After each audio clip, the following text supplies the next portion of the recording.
হাজার বছর পুরনো একটি সোনার পাহাড় রয়েছে। এই পাহাড়ের সন্ধান পায় প্রথমে এই লোকটার দাদা। এরপর এই লোকটা যখন সোনার পাহাড়ে খোঁজ করতে যায় তখন ঘটে যায় তার সঙ্গে অশরীরীয় কিছু ঘটনা। ওই পাহাড়টি ঘিরে রেখেছিল কিছু আত্মারা। এখানে যত মানুষ আসতো তাদেরকে কোনো না কোনোভাবে মৃত্যুবরণ করতে হতো। কিন্তু এই লোকটা ইংরেজদেরকে সাথে নিয়ে সোনার পাহাড় উদ্ধার করার জন্য উঠে পড়ে লাগে। তারা কি শেষমেশ ওই সোনার পাহাড়টি খুঁজে পেয়েছিল? জানতে হলে পুরো ভিডিওটি দেখতে হবে। মুভি শুরু হয় 1850 সালে, যেখানে আমরা একজন ইংরেজকে দেখতে পাই যে তার দল নিয়ে এখানে তদন্ত করতে এসেছিল। তদন্ত করার সময় তারা জানতে পারে এই জঙ্গলে একটি সোনার খনি রয়েছে এবং এই সোনায় ইংরেজ ক্লেমেন্ট পেতে চায়। তখন গ্রামের এক জমিদার আসে এবং ক্লেমেন্ট সেই জমিদারের কাছে এই সোনার ব্যাপারে জানতে চায়। জমিদার তাকে বলে সেখানে অদ্ভুত ধরনের আত্মারা বসবাস করে। কিছুদিন আগে 5 জন লোক সেখানে গিয়েছিল এবং 5 জনই মারা গেছে। কিন্তু ক্লেমেন্ট কারো কথাই শুনতে চায় না, সে যে কোনো মূল্যেই ওই স্বর্ণ পেতে চায়। এরপর আমরা দেবপুর নামের একটা ছোট্ট গ্রামকে দেখতে পাই। সকালে গ্রামের সব লোকজন মাঠে কাজ করতে চলে যায় এবং এই জমিগুলো ছিল জমিদারের। গ্রামের সবাই জমিদারের হয়ে কাজ করত। কিন্তু এই গ্রামে একটা পরিবার আছে যারা শ্রমিক হিসেবে কাজ করত না। তারা ছিল থাঙ্গালার পরিবার। একদিন থাঙ্গালা যখন ঘুমাচ্ছিল তখন অদ্ভুত রকমের স্বপ্ন দেখছিল। স্বপ্নে সে কয়েকজনের সঙ্গে লড়াই করছিল। তখন তার স্ত্রী গঙ্গা তাকে জাগানোর চেষ্টা করে। যেহেতু সে স্বপ্নের মধ্যে ছিল, সে তার পরিবারের লোকদেরকে মারার চেষ্টা করতে থাকে। তারপর গঙ্গা তাকে মারতে শুরু করে এবং বলে প্রথমে তুমি স্বপ্ন থেকে বের হও। এরপর তার স্বপ্ন ভেঙে যায়। থাঙ্গালার 5টি সন্তান ছিল, যার মধ্যে একজন ছিল ছেলে আর 4 জন ছিল মেয়ে। তার ছেলেটির নাম ছিল অশোক।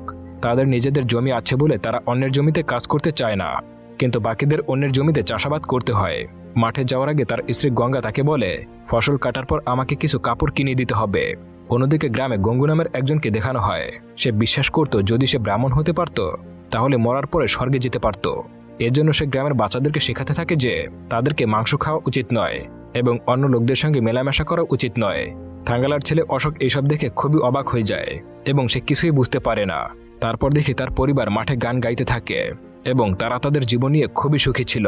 তখন জমিদারের স্ত্রী মাঠে কাজ দেখতে আসে এবং তারা গ্রামবাসীদেরকে বলে এই সব জমি আমাদের ছিল, কিন্তু জমিদারেরা আমাদের কাছ থেকে সব জমি কেড়ে নিয়েছে। রাত হয়ে গেলে গ্রামের সবাই মাঠেই ঘুমাতে থাকে। এরপর তার সন্তানেরা হাতের গল্প শোনার জন্য বায়না ধরে। থাঙ্গালা তাদের গল্প শোনাতে শুরু করে। গল্পে সে বলে কোথাও অনেক দূরে একটা হাতির মতো পাহাড় দেখতে ছিল এবং পাহাড়ের ওপারে একটা ছোট্ট নদী ছিল। সেই নদীতে তার দাদু সোনা খুঁজছিল। তার সঙ্গে আরও লোকজন সোনা খুঁজছিল, কিন্তু সোনা কেবল থাঙ্গালার দাদুই পেয়েছিল। তখন সেখানে একজন রাজা তার সৈনিকদেরকে নিয়ে চলে আসে। রাজা তার কিছু সৈনিকদেরকে সেই লোকদের কাছ থেকে সোনা ছিনিয়ে আনার জন্য পাঠায়, কিন্তু থাঙ্গালার দাদু সেই সৈনিকদেরকে হত্যা করে। এরপর থাঙ্গালার দাদু রাজার কাছে গিয়ে সোনা দেখিয়ে বলে আপনারা পরিশ্রম করে সোনা খুঁজে নিন, কিন্তু এই সোনা সবার জন্য নয়। এরপর রাজা সব সৈন্য সোনা খুঁজতে থাকে, কিন্তু কেউই কোনো সোনা খুঁজে পায় না। এরপর রাজার কাছে একজন ব্রাহ্মণ ছিল। সে একটি ময়ূরের পিছনে যায়। সেই ময়ূর সোনার পাহাড়ের উপরে বসে এবং ব্রাহ্মণ এটা দেখতে পায়। ব্রাহ্মণ রাজাকে গিয়ে বলে এখানে শুধু সোনা নয় বরং সোনার পাহাড় রয়েছে। তখন থাঙ্গালার দাদু বলে ওই পাহাড়ের সোনা আমাদের নয়, কিন্তু নদীর পানিতে ভেসে যাওয়া সোনা আমরা পেতে পারি। কিন্তু রাজা তার দাদুর কথা না শুনে তার সৈনিকদেরকে ওই সোনা আনতে পাঠিয়ে দেয়। সৈনিকরা সেখানে গেলে প্রচুর সাপ তাদেরকে আক্রমণ করে। সাপের কামড়ে অনেক সৈন্য মারা যায় এবং অনেক লোক ভয় পেয়ে পালিয়ে যায়। তখন থাঙ্গালা সেখানে গিয়ে রাজাকে বাঁচায়। এরপর সেই সাপগুলোর উপর কিছু রাসায়নিক ছিটিয়ে দেওয়া হয়, যার ফলে সব সাপ পালিয়ে যায়। তার দাদু বলে যারা লোভের কারণে সোনা নিতে আসে তাদেরকে এই সাপেরা মেরে ফেলে। এই জাদুর পেছনে আরতি নামের একজন তান্ত্রিক আছে, যে হচ্ছে এই মাটির রানী এবং এই সোনা রক্ষা করে। রাজা বলে কেউ কি নেই যে এখান থেকে যেতে পারবে? তখন থাঙ্গালার দাদু বলে আমি আছি, তবে আমাকে কি পুরস্কার দেওয়া হবে? এরপর সে বলে যদি আমি চাই তাহলে আমাদের কাছ থেকে যেসব জমি কিনে নেওয়া হয়েছে তা ফেরত দিতে হবে, যা তোমরা বড় জাতের লোকদেরকে দিয়েছ। রাজা এই শর্ত মেনে নেয়। এরপর থাঙ্গালার দাদু তার সঙ্গীদেরকে নিয়ে সেই সোনার কাছে চলে যায়। আরতি তার লোকজনকে নিয়ে সামনে চলে আসে। তারপর তাদের মধ্যে প্রচণ্ড যুদ্ধ শুরু হয়। থাঙ্গালার দাদু আরতিকে রশি দিয়ে বেঁধে ফেলে এবং তাকে নিয়ন্ত্রণে নিয়ে আসে। এরপর রাজা তার দাদুকে সেনাপতি বানিয়ে দেয়। কিছু সৈন্য সেখানে গিয়ে সোনা নিয়ে আসে, কিন্তু সোনার দিকে তাকিয়ে তারা দেখে এটা কেবল বাইরে থেকে সোনা, ভেতরে শুধুমাত্র মাটি। রাজা তার দাদুর কাছে গিয়ে তাকে বকাঝকা করে আর তাকে মন্ত্রী পরিষদ থেকে সরিয়ে দেয় এবং বলে তুমি আমাদের সঙ্গে প্রতারণা করেছ, এখানে কোনো সোনাই নেই। থাঙ্গালার দাদু বলে এটা আরতির জাদু এবং এটি সেই মূর্তির কারণেই হচ্ছে। আসলে সেখানে গৌতম বুদ্ধের একটি মূর্তি ছিল। রাজা তার তলোয়ার দিয়ে মূর্তিটির মাথা কেটে দেয়। এটা দেখে আরতি খুবই রেগে যায়। তখন সে এমনভাবে চিৎকার করতে থাকে সেখানে উপস্থিত সকলের কান ফেটে যেতে থাকে এবং তার চিৎকার সহ্য করতে পারে না। দাদা তার তলোয়ার দিয়ে আরতির পেট কেটে দেয় এবং তার রক্ত মাটিতে গড়িয়ে পড়ে। কিছুক্ষণের মধ্যেই সেই রক্ত সোনায় পরিণত হয়ে যায় এবং সেই সোনা রাজা নিয়ে নেয়। এভাবেই তার সন্তানদেরকে এই গল্প বলছিল যে এই সব জমি তাদের ছিল। তারপর মধ্যরাতে কেউ এসে থাঙ্গালার ক্ষেতে সব ফসল পুড়িয়ে দেয়। তার পরিবার এই আগুন নেভানোর চেষ্টা করে, কিন্তু আগুন এতটাই বেশি ছিল যে তারা কিছুই করতে পারেনি এবং সমস্ত ফসল পুড়ে যায়। যখন ফসল কাটার সময় হয়ে আসে, জমিদার তাদের কাছ থেকে ট্যাক্স নিয়ে থাকে, কিন্তু এবার থাঙ্গালার কিছুই দেওয়ার ছিল না এবং জমিদার তাকে শাস্তি দিতে শুরু করে। তখন জমিদার তার সমস্ত জমি দখল করে নিয়ে নেয়, আর থাঙ্গালাদের বাকি গ্রামবাসীদের মতো জমিদারের ক্ষেতে কাজ করতে শুরু করতে হয় যতদিন না সে জমিদার ঋণ শোধ করতে পারে। কিন্তু আসল ব্যাপারটা ছিল এই জমিদারের সব পরিকল্পনা ছিল, কারণ অনেক আগে থেকে জমিদারের নজর ছিল থাঙ্গালার ক্ষেতের উপরে। এরপর থাঙ্গালার পরিবার জমিদারের ক্ষেতে কাজ করতে শুরু করে, কিন্তু জমিদার তাদেরকে ঠিকঠাক মতো মজুরি দেয় না, তাদের শুধু বেঁচে থাকার মতো অল্প কিছু খাবার দেয়। একদিন ব্রিটিশ অফিসার ক্লেমেন্ট সেখানে আসে। ক্লেমেন্টের লোকেরা সব গ্রামবাসীদেরকে বলে, তোমাদের পূর্বপুরুষরা এখানে লুকানো সোনা খুঁজতে চেষ্টা করেছিল, এখন ক্লেমেন্ট সাহেব সেই সোনা খুঁজে বের করার চেষ্টা করবেন, এই জন্য তিনি তোমাদের সাহায্য চান। এটা শুনে গ্রামবাসীরা সেখান থেকে পালাতে শুরু করে, কিন্তু থাঙ্গালা সেখানে দাঁড়িয়ে থাকে। পরে গঙ্গা এসে তাকে টেনে নিয়ে যায়। ক্লেমেন্ট লোকদেরকে আরও বলে যে যতদিন আমি তোমাদের দিয়ে কাজ করাবো ততদিন মজুরি আমি তোমাদেরকে দেব। রাতে থাঙ্গালা গঙ্গাকে বলে, আমি অফিসারের সঙ্গে যাব, কারণ জমিদারের জমিতে আমরা কাজ করছি কিন্তু কোনো মজুরি পাচ্ছি না।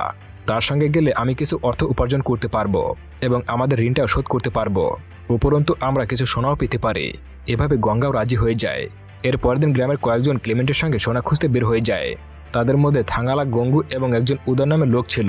ক্লেমেন্টের সাথে তার ছেলে উইলিয়ামও আসে। কিছুক্ষণের মধ্যে উইলিয়াম এবং থাঙ্গালা ছেলে অশোকের সঙ্গে তার বন্ধুত্ব হয়ে যায়। এরপর তারা সবাই যাত্রায় বেরিয়ে পড়ে। গ্রামের এক লোক তাদের সঙ্গে যাচ্ছিল, সে সেখানে যাওয়ার পথে মাঝপথে পালিয়ে যায়। সামনে এগিয়ে যাওয়ার পর তারা একটা নদী দেখতে পায়, তাদের সেই নদী পার হতে হবে। যখন তারা নদীর ভেতরে যায়, থাঙ্গালা অনুভব করে কেউ যেন তাদের সাথে আছে। হঠাৎ সে পানির নিচে আরতিকে দেখতে পায়। সে ভয় পেয়ে যায় এবং তার পা দুটো পাথরের মধ্যে আটকে যায়। পরে গাঙ্গু তাকে সাহায্য করে এবং অনেক কষ্ট করে তার পা বের করে আনে। এই ঘটনার পর ক্লেমেন্ট রেগে গিয়ে তাকে কথা শোনাতে শুরু করে, কারণ ওই রাস্তা দিয়ে যাওয়ার পরামর্শ সেই দিয়েছিল। এদিকে যাওয়ার সময় সে একটা হাতের মতো পাথর দেখতে পেয়েছিল, যা সে তার সন্তানদেরকে গল্প বলতো। সে ক্লেমেন্টকে বলে যে আমাদের এই পথে যেতে হবে, কিন্তু ক্লেমেন্ট তার কোনো কথাই বিশ্বাস করে না। এরপর তারা সব জায়গায় খনন করতে শুরু করে এবং পানির নিচেও সোনা খুঁজতে থাকে, কিন্তু কোথাও সোনা খুঁজে পায় না।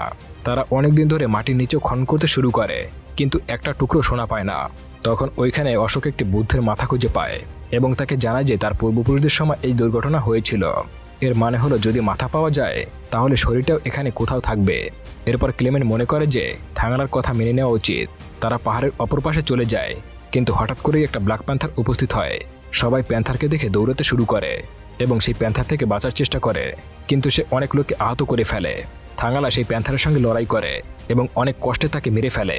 এরপর ক্লেমেন্টের সঙ্গে আর্থার থাঙ্গালার দিকে বন্দুক তাক করে এবং বলে, আমি তোমার পেছনে আসবো না।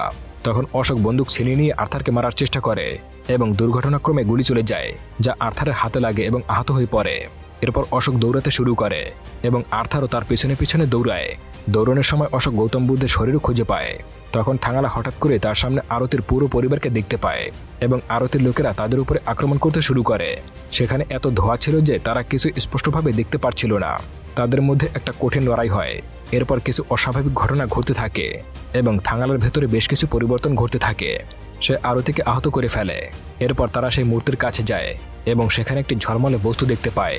তারা সেটিকে গলিয়ে দেখা যায় তার ভেতরে সোনা রয়েছে, তাই এতে খুব খুশি হয়ে যায়। ঠিক তখনই বৃষ্টি শুরু হয় এবং মেঘগুলো গর্জন করতে শুরু করে। হঠাৎ করে একটা বজ্রপাত ঘটে এবং তা সরাসরি উইলিয়ামের উপরে পড়ে। উইলিয়াম সেখানেই মারা যায়। ক্লেমেন্ট তার ছেলের মৃত্যুর জন্য ভীষণ দুঃখিত হয়ে যায়, কিন্তু সে এখনও হাল ছাড়তে রাজি নয়। ক্লেমেন্ট থাঙ্গালার প্রশংসা করতে থাকে আর বলে, তুমি একজন তুখর যোদ্ধা এবং আমরা দেখবে সবকিছু করতে পারি। সে আরও বলে, তুমি গ্রামে যাও আর আরও মানুষদেরকে নিয়ে আসো, আমি তাদের কাজের জন্য মজুরি দেব। আর ক্লেমেন্ট তাকে কাপড় উপহার দেয়। এরপর থাঙ্গালা তার ঘোড়ায় চড়ে গ্রামে ফিরে আসে। সেখানে সে প্রথমে জমিদারের কাছে গিয়ে সব ঋণ পরিশোধ করে এবং নিজের জমি পুনরায় ছিনিয়ে আনে। এভাবে তার পরিবারে সুখ ফিরিয়ে আনে।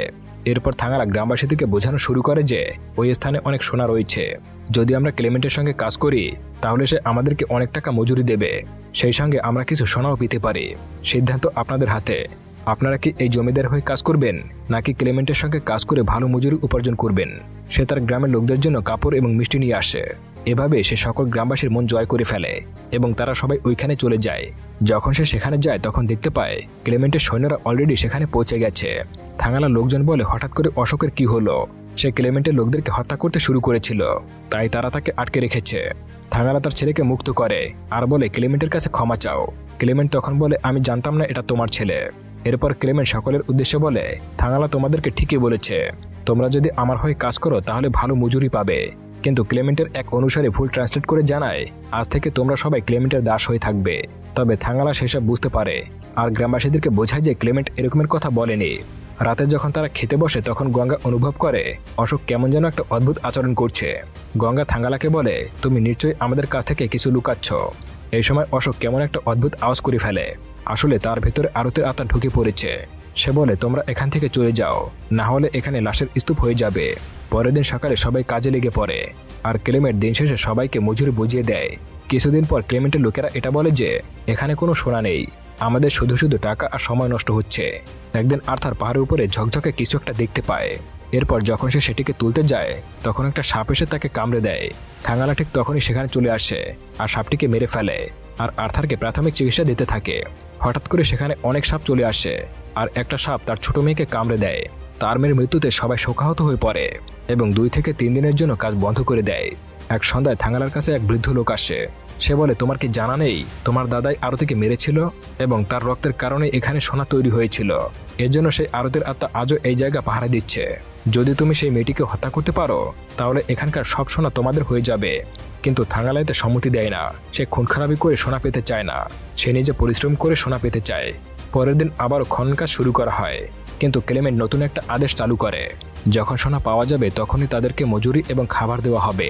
কাজ করতে করতে কিছু মানুষ ক্ষুধা আর তৃষ্ণায় মারা যেতে শুরু করে এবং সেই রাতে তাদের সব কয়টা কুঠুরিতে আগুন জ্বালিয়ে দেওয়া হয়। সকালে গ্রামের সব লোকেরা গ্রামের দিকে ফিরে যায়, কিন্তু থাঙ্গালা তাদেরকে থামানোর চেষ্টা করে। সে বলে ওখানে থাকা একটা পাথর আছে, যদি আমরা সেটাকে গলাতে পারি তাহলে ওর ভেতর থেকে সোনা আসতে পারে। একটু পরে সেখানে ক্লেমেন্ট এবং তার লোকেরা চলে আসে। গ্রামের সকল লোকদেরকে বন্দুক তাক করে আর বলে তোমরা সবাই এখন আমার দাস, আমার হুকুম মতো এখানে কাজ করতে হবে। হঠাৎ করে তারা দূরে একটা মহিষ দেখতে পায় আর সবাই সেই মহিষটার দিকে দৌড়াতে শুরু করে। থাঙ্গালা সেই মহিষ দিয়ে তার পুরো গ্রামের ক্ষুধা মিটায়। এরপর সবাই কাঠ সংগ্রহ করে এবং সেটা এক পর্যায়ে পুড়ে যায়। তখন থাঙ্গালা সেই পাথরের ভেতরে আরতিকে দেখতে পায়। আরতি তাদেরকে বোঝায় যে তারা ভুল করছে, কিন্তু কে শোনে কার কথা। পাথরের মধ্যে একটা গর্ত ছিল, সেখানে অনেক মানুষ পড়ে যায়। সেই গর্তটি দেখে বোঝা যায় এটি অনেক পুরনো সময়ের গর্ত। এরপর তারা গর্তের ভেতরে অনেক সোনা দেখতে পায়। যখন ফারদা এবং তার স্ত্রী সোনা নিতে যায় তখন ক্লেমেন্ট বলে ওঠে এই সোনা সব আমার, কেউ এটিকে স্পর্শ করবে না। এরপর ক্লেমেন্ট তাদের দুজনকে গুলি করে মেরে ফেলে। এরপর ক্লেমেন্টের এক লোকের সঙ্গে গাঙ্গুর মধ্যে ঝগড়া শুরু হয়ে যায়। এরপর গাঙ্গু সেই লোকটিকে মেরে ফেলে। তখন থাঙ্গালা বলে এগুলো সোনা নয়, সোনার মতো দেখতে মাটি। তখনই আরতি তার লোকজন নিয়ে সেখানে আসে। আরতি বলে আমি তোমাদের থামানোর জন্য অনেক চেষ্টা করেছি, কিন্তু তোমরা কেউ শোনোনি। এরপর আরতি তার শক্তি প্রদর্শন করতে শুরু করে এবং কখনো দিন কখনো রাত করতে শুরু করে। আরতি তখন তাদের সবাইকে একটা ফ্ল্যাশব্যাক দেখায় যেখানে 5ম শতাব্দীতে কিছু লোক এখানে আসে তাদের জীবন কাটাতে। তখন আরতি তার স্বামী এই জমিগুলো দেখাশোনা করত। তখন এই জমিতে কিছু সোনা ছিল। যখন আরতি তার স্বামী জানতে পারে যে কিছু লোক এই সোনা চুরি করতে এসেছে তখন তাদের মধ্যে যুদ্ধ শুরু হয়ে যায়।